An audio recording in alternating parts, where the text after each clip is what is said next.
Hello বন্ধুরা, আজকে আমি হাঁড়ির মাংস রান্না করব। এই যে দেখুন, এখানে মাংস রান্নার জন্য কি কি লাগবে সব নিয়ে নিয়েছি গোলমরিচ, বাদাম, জিরে, শুকনো মরিচ, আরও নিয়েছি জায়ফল, জর্তি, আদা রসুন, আরও নিয়েছি গরম মশলা।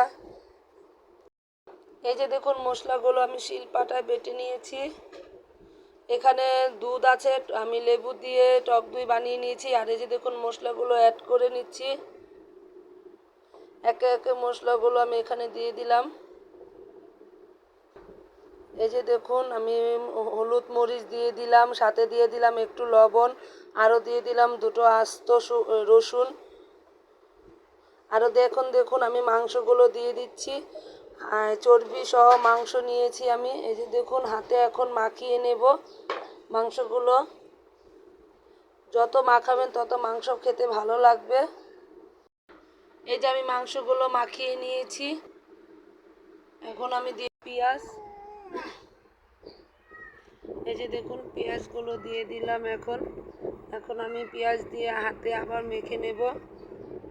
আর আপনারা বাসায় এটা তৈরি করে খেয়ে দেখবেন কেমন লাগে। এই যে দেখুন, আমি তেল দিয়ে দিলাম।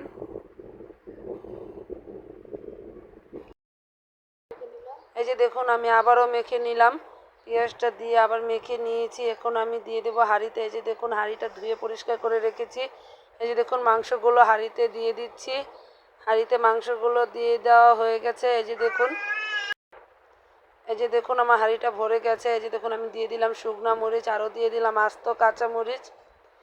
আপনারা এইভাবে বাসায় রান্না করে খেয়ে দেখবেন, খুব ভালো লাগবে। ভালো লাগলে লাইক করবেন, শেয়ার করবেন, আমাদের পাশে থাকবেন।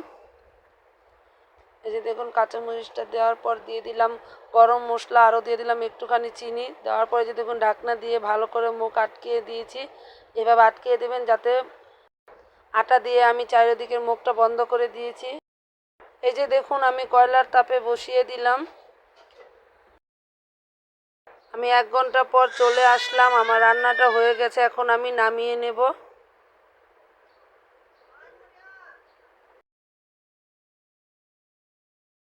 এই যে দেখুন, আমি নামিয়ে নিয়েছি। দেখুন কি সুন্দর হয়েছে। এভাবে বাসায় করে দেখবেন।